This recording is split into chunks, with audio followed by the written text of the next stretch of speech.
Hello students, कैसे हैं आप। आज मैं फिर आपके लिए लेकर आई हूँ एक नया वीडियो।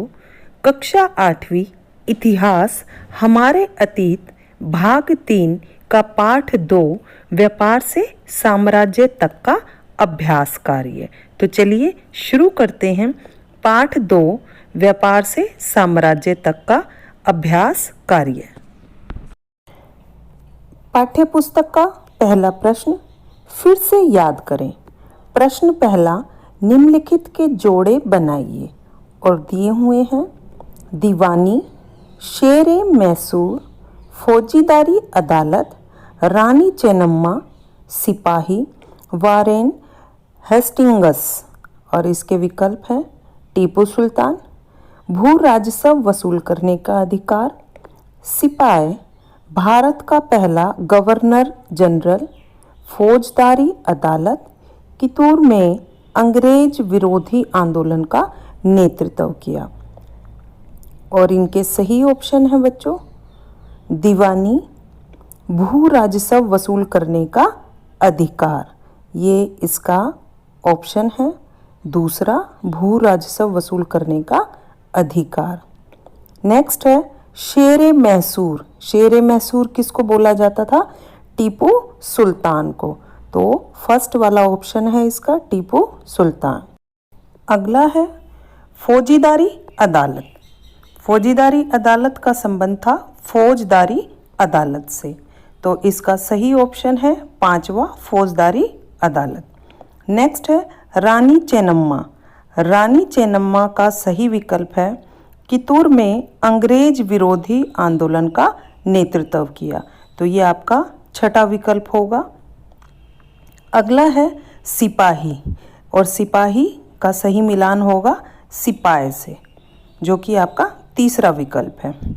वारेन हेस्टिंगस, ये भारत का पहला गवर्नर जनरल था बच्चों, तो इसका सही ऑप्शन है आपका चौथा, भारत का पहला गवर्नर जनरल। इसकी सही ऑप्शन उत्तर के साथ मैंने लिख दिए हैं, आप यहाँ से नोट कर सकते हैं बच्चों। प्रश्न 2, खाली स्थान भरें। का बंगाल पर अंग्रेजों की जीत डैश की जंग से शुरू हुई थी। बंगाल पर अंग्रेजों की जीत प्लासी की जंग से शुरू हुई थी, तो यहाँ पर खाली स्थान में भरा जाएगा प्लासी। ख हैदर अली और टीपू सुल्तान डैश के शासक थे।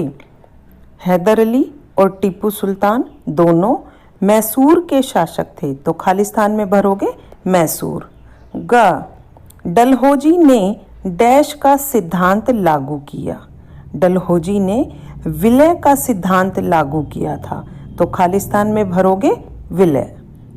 ग मराठा रियासतें मुख्य रूप से भारत के डैश भाग में स्थित थी, तो मराठा रियासतें मुख्य रूप से भारत के दक्षिण भाग में स्थित थी, तो यहाँ खाली स्थान में भरेंगे आप दक्षिण।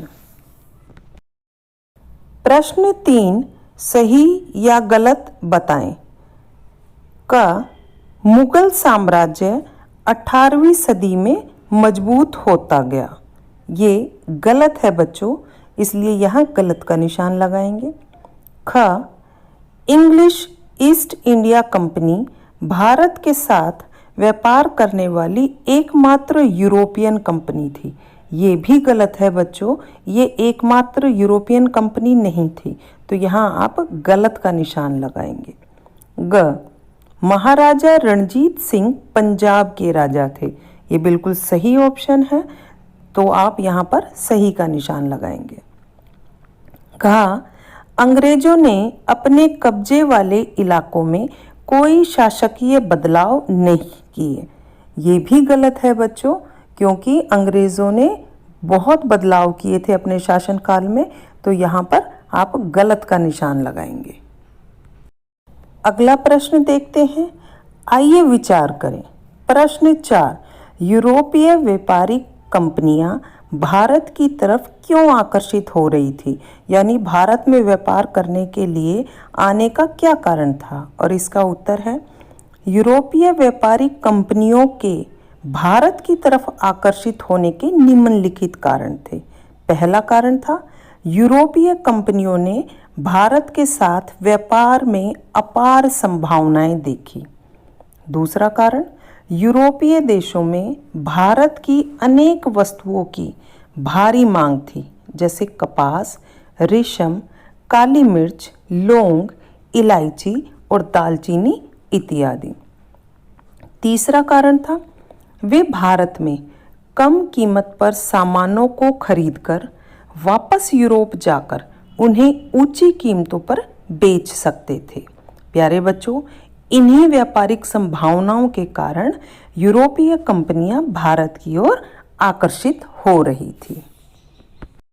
प्रश्न 5, बंगाल के नवाबों और ईस्ट इंडिया कंपनी के बीच किन बातों पर विवाद थे? इसका उत्तर देख लेते हैं। बंगाल के नवाबों और कंपनी के बीच विवाद के कारण थे। पहला, नवाबों ने कंपनी को छूट देने से मना कर दिया था। दूसरा कारण, नवाबों ने कंपनी को व्यापारिक अधिकार देने के लिए बहुत अधिक धनराशि की मांग की। तीसरा कारण था, नवाबों ने कंपनी को सिक्का ढालने का अधिकार देने से भी मना कर दिया। और चौथा कारण था, नवाबों ने कंपनी पर टैक्स यानी कर अदा नहीं करने के साथ साथ अपमानजनक पत्र लिखने का आरोप लगाया। और पांचवा कारण था, कंपनी ने भी नवाबों पर निम्नलिखित आरोप लगाए कि नवाबों के स्थानीय अधिकारी कंपनी के व्यापार को नष्ट कर रहे हैं, कंपनियों को अधिक टैक्स देना पड़ रहा है, कंपनियों को किलाबंदी के विस्तार व पुनर्निर्माण की अनुमति नहीं दी जा रही है। ये सभी कारण थे जो उनके बीच विवाद का कारण बने। प्रश्न 6, दीवानी मिलने से ईस्ट इंडिया कंपनी को किस तरह फायदा पहुंचा? इसका उत्तर है, दीवानी मिलने से कंपनी को जो फायदे हुए वो थे। पहला, दीवानी मिलने के कारण कंपनी को बंगाल के विशाल राजस्व संसाधनों पर नियंत्रण मिल गया। दूसरा, कंपनी भारत से ज़्यादातर वस्तुएं ब्रिटेन से लाए गए सोने चांदी के बदले खरीदती थी, लेकिन अब उसे ब्रिटेन से सोना चांदी लाने की आवश्यकता ही नहीं रही। और तीसरा, अब कंपनी भारत से होने वाले लाभ से अपने खर्च चला सकती थी, जैसे सूती रेशमी कपड़ा खरीदना, अपनी सेना के खर्चे की पूर्ति करना और कलकत्ता में मिले किले और दफ्तरों के निर्माण का खर्चा उठाना इत्यादि। प्रश्न 7, east India company Tipu Sultan को खतरा क्यों मानती थी? उत्तर, टीपू सुल्तान को कंपनी द्वारा खतरा मानने के निम्नलिखित कारण थे। पहला, मालाबार तट पर होने वाला व्यापार मैसूर रियासत के नियंत्रण में था, जहां से कंपनी काली मिर्च और इलायची खरीदती थी। टीपू सुल्तान ने अपनी रियासत के बंदरगाहों से होने वाले व्यापार पर रोक लगा दी थी। दूसरा कारण था, टीपू सुल्तान ने स्थानीय सौदागरों को भी कंपनी के साथ व्यापार करने से रोक दिया। तीसरा, टीपू सुल्तान ने भारत में रहने वाले फ्रांसीसी व्यापारियों से घनिष्ठ संबंध स्थापित किए और उनकी मदद से अपनी सेना का आधुनिकीकरण किया। इन्हीं कारणों से टीपू सुल्तान को कंपनी खतरा मानती थी। प्रश्न 8, सब्सिडियरी अलायंस सहायक संधि व्यवस्था की व्याख्या करें। उत्तर, सहायक संधि का अर्थ, गवर्नर जनरल लॉर्ड वेलेस्ली ने भारत में कंपनी के शासन के विस्तार के उद्देश्य सहायक संधि को अपनाया था। इसे सहायक संधि इसलिए कहा गया कि जो भी भारतीय शासक इस संधि की शर्तों को मानने के लिए तैयार हो जाता था, कंपनी उसकी सुरक्षा में पूर्ण सहयोग करने का वायदा करती थी। सहायक संधि की निम्नलिखित शर्तें थी। पहली, भारतीय शासकों को अपनी स्वतंत्र सेना रखने की इजाज़त नहीं होगी। दूसरा, जिन शासकों की सुरक्षा का भार कंपनी पर होगा वे इसके लिए कंपनी को शुल्क प्रदान करेंगे।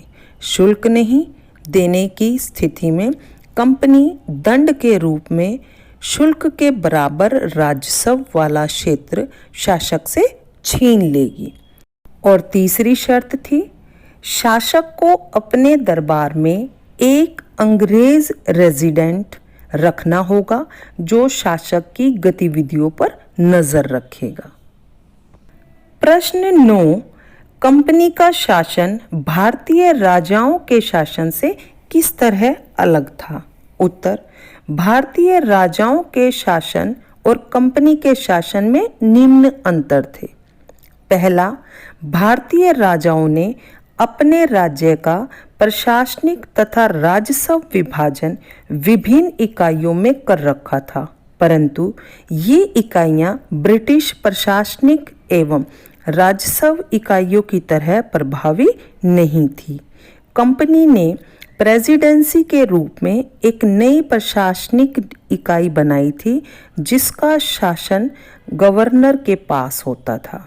दूसरा, कंपनी द्वारा पुलिस तथा राजस्व व्यवस्था में काफ़ी सुधार किया गया था, जबकि भारतीय शासकों द्वारा पुलिस तथा राजस्व व्यवस्था को सुधारने के लिए किसी भी प्रकार का कोई प्रयास नहीं किया गया। और तीसरा, भारतीय राजाओं के शासन में न्यायिक व्यवस्था प्रभावी नहीं थी। एक ही तरह की अदालत दीवानी तथा फौजदारी दोनों तरह के मुकदमों की सुनवाई करती थी, जबकि अंग्रेजों ने एक आधुनिक एवं विकसित न्यायिक व्यवस्था स्थापित की थी। प्रत्येक जिले में अलग अलग दीवानी व फौजदारी अदालतें स्थापित की गई थी। प्रश्न 10, कंपनी की सेना की संरचना में आए बदलावों का वर्णन करें। उत्तर, कंपनी की सेना में आए संरचनात्मक बदलाव थे। पहला, कंपनी ने पैदल और घुड़सवार सिपाहियों की जगह पेशेवर सैनिकों की भर्ती की। दूसरा, कंपनी ने सैनिकों को यूरोपीय शैली में नई युद्ध तकनीक से प्रशिक्षित किया।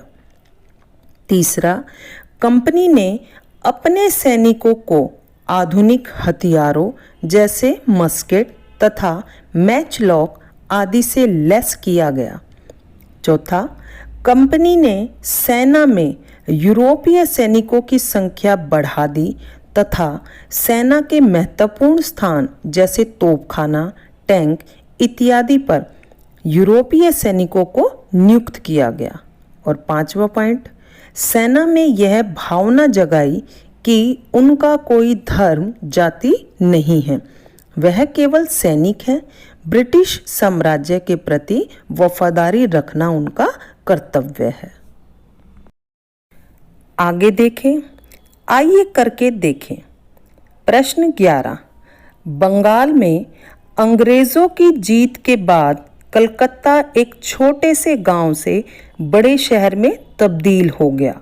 औपनिवेशिक काल के दौरान शहर के यूरोपीय और भारतीय निवासियों की संस्कृति, शिल्प और जीवन के बारे में पता लगाएं।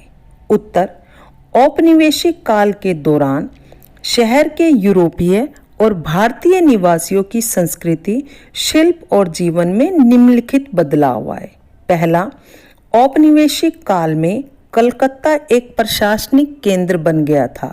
यूरोपीय लोग उच्च स्तरीय सुविधाओं से पूर्ण क्षेत्रों में रहते थे, जबकि भारतीय लोग अनियोजित संघन तथा सुविधाहीन क्षेत्र में रहने को मजबूर थे। दूसरा, कलकत्ता का विकास भारत के प्रमुख सांस्कृतिक रंगमंच केंद्र के रूप में हुआ था, नाटक, सामूहिक रंगमंच, भारतीय शास्त्रीय संगीत, धार्मिक तथा सांस्कृतिक उत्सवों आदि में लोग उत्साहपूर्वक भाग लेते थे। तीसरा, औपनिवेशिक शासन के दौरान कलकत्ता कई शानदार इमारतों का साक्षी बना। इसमें मिस्री, रोमन, प्राच्य तथा भारतीय मुस्लिम कलाकृतियों का उपयोग किया गया। भारतीय संग्रहालय, विक्टोरिया मेमोरियल इत्यादि इसके कुछ उदाहरण हैं। अभ्यास का आखिरी प्रश्न, प्रश्न 12, निम्नलिखित में से किसी एक के बारे में तस्वीरें, कहानियाँ, कविताएं और जानकारियाँ इकट्ठी करें। झांसी की रानी, महादजी सिंधिया, हैदर अली, महाराजा रणजीत सिंह, लॉर्ड डलहौजी या आपके इलाके का कोई पुराना शासक। प्यारे बच्चों, यह प्रश्न का उत्तर आपको स्वयं करना है। यहाँ उत्तर में एक का विवरण मैंने दिया है, इसको आप देख सकते हैं, बाकी आप किसी का भी विवरण दे सकते हैं। महाराजा रणजीत सिंह, महाराजा रणजीत सिंह का जन्म पंजाब के राज परिवार में हुआ था। उन्हें 1801 में पंजाब का महाराजा घोषित किया गया। वे एक महान शासक थे। उन्होंने अपनी प्रजा को अभिव्यक्ति एवं उपासना की स्वतंत्रता दे रखी थी। उन्होंने सभी धर्मों का सदैव सम्मान किया। इसी प्रकार आप भी किसी का भी विवरण यहाँ उत्तर में दे सकते हैं। तो प्यारे बच्चों, पाठ 2 व्यापार से साम्राज्य तक का अभ्यास कार्य पूरा हुआ। आप इस वीडियो को ध्यान से देखिए और सभी प्रश्न उत्तर आदि को अपनी इतिहास की नोटबुक में नोट कीजिए और अपनी अध्यापिका से चेक कराइए। आज के लिए इतना ही। अगली वीडियो में आपसे फिर मिलूंगी। और अगर अभी तक आपने मेरे चैनल को सब्सक्राइब या लाइक नहीं किया है तो जल्दी से सब्सक्राइब, लाइक और वीडियो को शेयर कीजिए। धन्यवाद।